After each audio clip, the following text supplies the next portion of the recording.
Chapter 6. The Divine Sixth Element. Man has conquered Everest and nearly touched the Marianas Trench, the ocean's deepest point. He has taken giant scientific steps in outer space by landing on the Moon and Mars. They have space shuttles orbiting the Earth to serve humankind.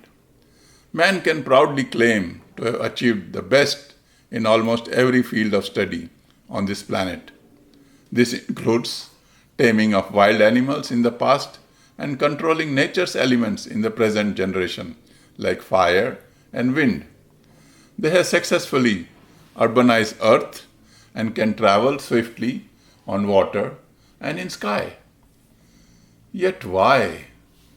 Then man has not been able to find or meet God physically, despite so many advancements in various fields on Earth. Science has tried its best to provide some sort of answer to this mystery called God, but has failed so far.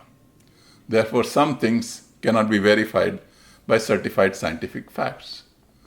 Religion, however, has implied that humans should take an optimistic leap of faith regarding the existence of God. So is God some eternal older person with a long white beard sitting up in the sky, watching and judging us? Or is he a formless divine entity?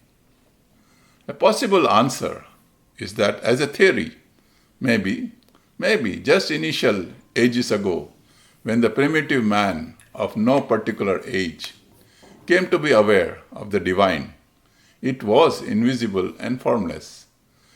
This means that God was never a physical person to begin with, but was a spiritual entity.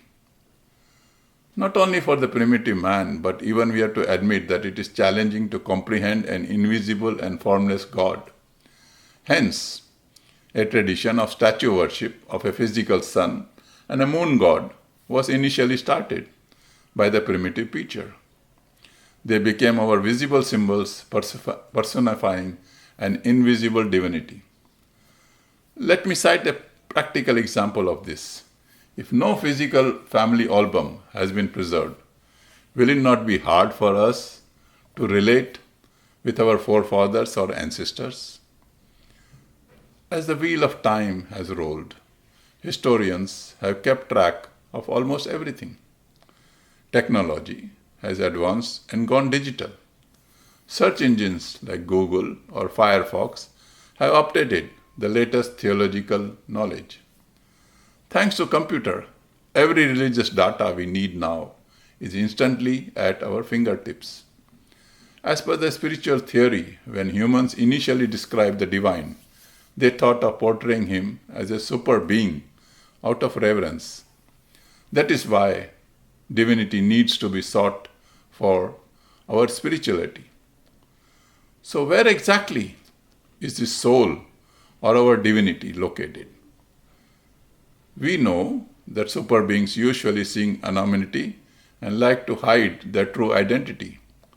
As per meditation experts, our spiritual divinity resides inside our body, beyond the thin veil of ignorance and the thick curtains of ego, or between the eyebrows. Humans have to link their soul-guided mind to the divine and their body to the physical world's need as per natural phenomena. Scientifically speaking, the human body comprises of 5 visible elements, that is earth, water, fire, air, space or ether, and the soul.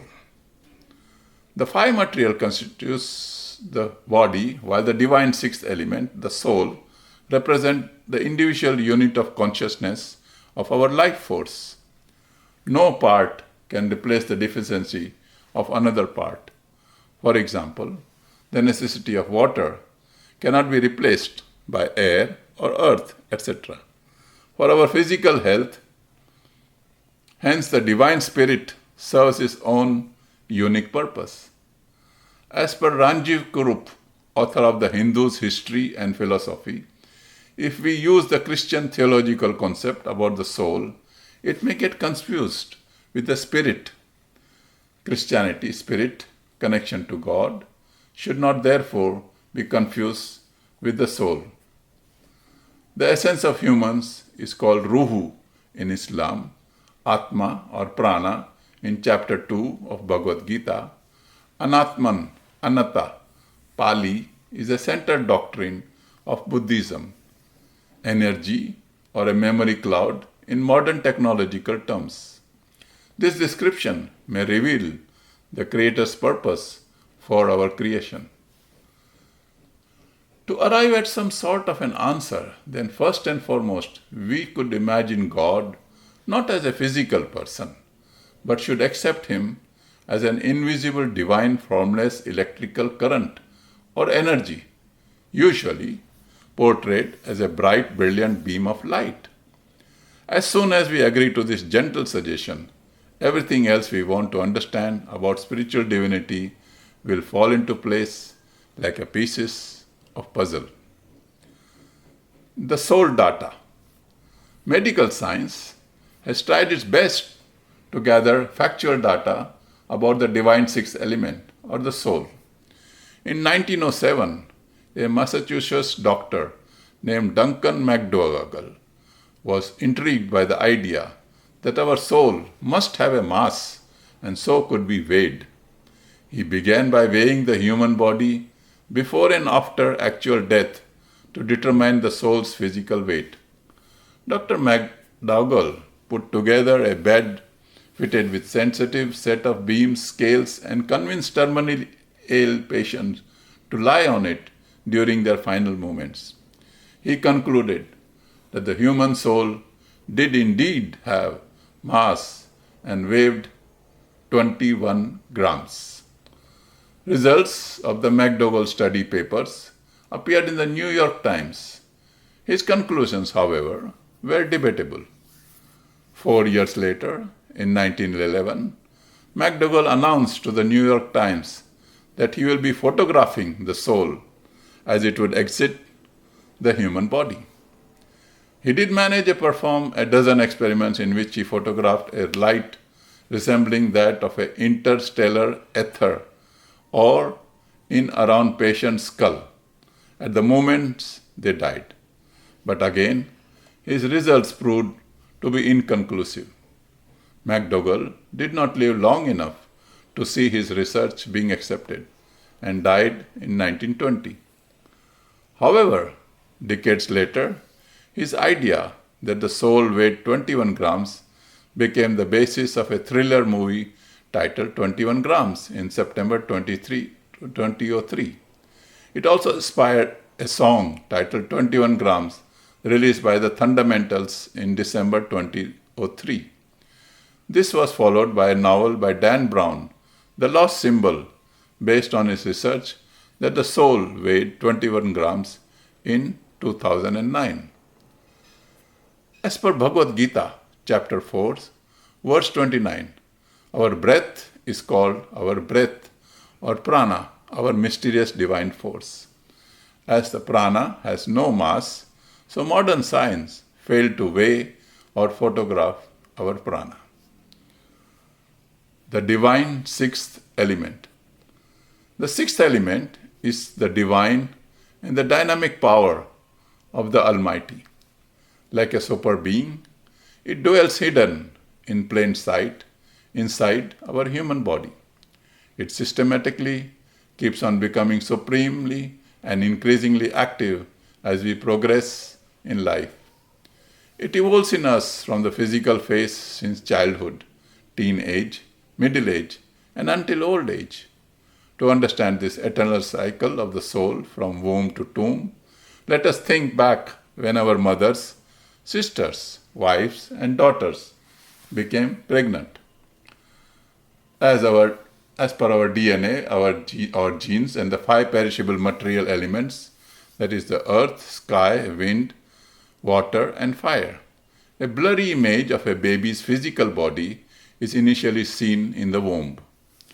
The eternal divine sixth element then enters every womb, regardless of any circumstances, including religion. At that time, the mother feels some movement in their womb and they say, "Yes, my baby kicked me." Thus, mothers support the divine sixth element entry, and in due course, physical birth occurs. The five elements or the five senses. Based on the theory of the divine sixth element, the first to awaken is the sense of hearing or the auditory vibrations, sky element. We like to hear melodious music and sweet soothing words from others. We hate loud and harsh words and dislike and avoid verbal wars. This is followed by the sense of touch, that is from the earth element. The baby knows its mother from her touch of the skin. The cuddle hormone can be released by touching and singing. Lullabies have such a profound emotional experience in the minds of both mother and child. Hence we tend to like things or people when we find their touch soothing. The next is the sense of taste that comes from the water element. The necessity to moisten our tongues with our saliva or some liquid to enhance the taste of what we eat is a necessary human experience. A lot of our time goes into deciding where and how much to eat and drink. The next that comes into action is the sense of sight or the fire element. As the baby opens her eyes, they love the colorful world and are fascinated with it, wanting to see more and more of the world. As we grow up, we trust our decisions to be credible only after we see things with our own eyes.